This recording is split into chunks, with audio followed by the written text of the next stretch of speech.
dans sa part. Ici, c'est la présentation et explication des fichiers de React. Comme ça, on a installé, on l'a ouvert en cliquant ici. En l'ouvrant au niveau de l'ouverture, là, on ouvre notre fichier. Ici, on peut voir que nous avons le node module.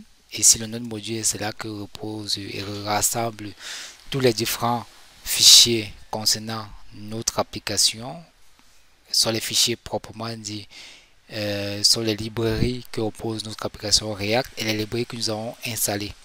Donc, c'est là que nous avons notre module, ce node module-ci. Par la suite, nous avons le public qui est opposé à les fichiers qui sont publics. Là, on a le favicon, on a les images, on a le manifeste.json, on a le robot.txt. Robot.txt, ça c'est pour interdire ou dire un certain nombre de règles par rapport au moteur de recherche. Quand un moteur de recherche entre sur notre site, qu'il arrive sur ce site, doit d'abord le lire avant de continuer s'il veut scroller et indexer notre site. Et donc là, on peut l'interdire en disant qu'il ne peut ne pas avoir accès à notre application. Ici, index.html,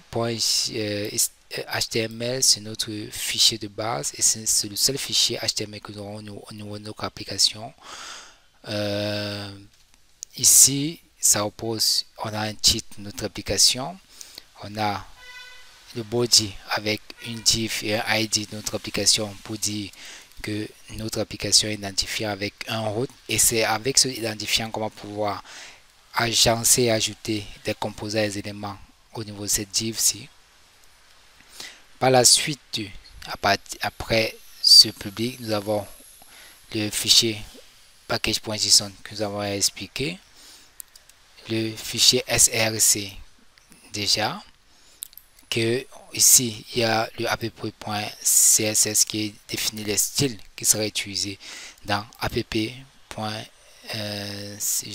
dans app.css qui est sur ici qui doit être utilisé par app.js et app.js c'est un composant qui a pour nom ici, le nom du composant c'est app et qui importe le fichier de style qui serait utilisé ce composant-ci, y compris le logo, comme on peut le voir à ce niveau-ci, d'où l'importation-ci. app.test c'est pour faire un test de nos applications et ici on peut voir qu'il a fait un test pour voir si il y a un learn React ici. Par la suite, index.js, c'est là que on peut voir le code de l'index, donc le CSS de notre application en général, donc de l'index, comme on peut le voir qui est ici. Et ce fichier index.js, c'est le code de base de notre application. Donc ici, c'est le code de base de notre application, comme on peut le voir à ce niveau-ci. Donc ici, ce sont les fichiers de test qui est utilisé. Donc que généralement on n'aura pas besoin de l'utiliser. Donc pour le voir à ce niveau-ci. Donc nous avons un peu défini la structure et le package.json, c'est là que vous pouvez voir les différentes librairies comme on a expliqué précédemment installées. Et le git ignore, c'est pour dire les fichiers que nous allons ignorer lorsque on veut transférer, envoyer les éléments sur Git.